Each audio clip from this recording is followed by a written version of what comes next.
YCP party అత్యంత ప్రతిష్టాత్మకంగా తీసుకున్న మేమంతా సిద్ధం బస్సు యాత్ర సక్సెస్ఫుల్గానే కొనసాగుతోందని వైసీపీ చెప్తోంది.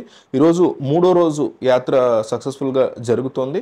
అయితే జన సమీకరణ విషయంలో వైసీపీ ఫెయిల్ అవుతోందనేసి తెలుగుదేశం పార్టీ చాలా తీవ్రమైన ఆరోపణలు చేస్తోంది. అట్లాగే చంద్రబాబు చేస్తున్న ప్రజాగళం సభలు కూడా ఫెయిల్ అవుతున్నాయి, జనం రావట్లేదు అంటూ వైసీపీ అనుకూల మీడియా దీని మీద ప్రచారం చేస్తుంది.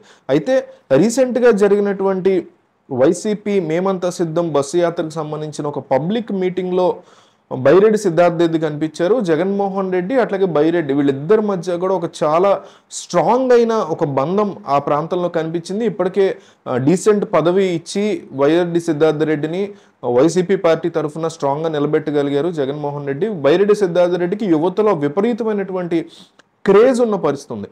సో దాన్ని ఇక్కడ ఎన్కాష్ చేసుకుంటూ రానున్న ఎన్నికల్లో యువత యొక్క ఓట్లు వైసీపీ వైపు వేసేలాగా వేయడానికి బైరెడ్డి సిద్ధార్థ రెడ్డి కూడా ఆ రాయలసీమ గ్రేటర్ రాయలసీమ ప్రాంతంలో ముఖ్యంగా ఒక రకమైన పర్యటన చేయమంటూ జగన్మోహన్ రెడ్డి బైరెడ్డి సిద్ధార్థ రెడ్డికి సలహాతో పాటు ఆర్డర్ కూడా వేసినట్టుగా తెలుస్తుంది. సో బైరెడ్డి సిద్ధార్థ రెడ్డి త్వరలోనే గ్రేటర్ రాయలసీమ ప్రాంతంలో ఒక సభకి లేదా కొన్ని ప్రాంతాలు యువతని కలగలుపుకునేటువంటి కొన్ని ప్రోగ్రామ్స్ చేసే ఆలోచనలో బైరెడ్డి సిద్ధార్థ రెడ్డి ఉన్నట్టుగా వార్తలు వస్తున్నాయి.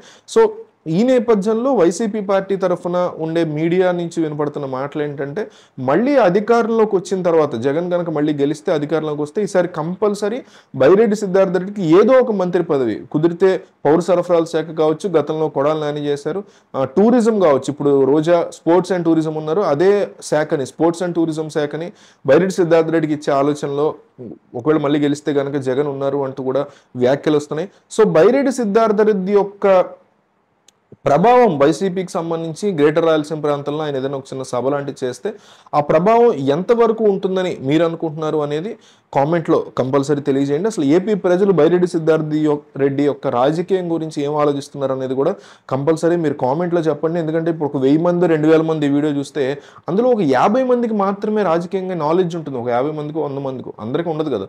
కాబట్టి అందులో మీరు ఒకరిని నేను నమ్ముతున్నా కాబట్టి కంపల్సరీ కామెంట్ చేయండి. మిగతా ఈ 2000 మంది చూస్తారు, బాగా చెప్పావమ్మా లేదా బాగా చెప్పావబ్బా అంటారు మిమ్మల్ని.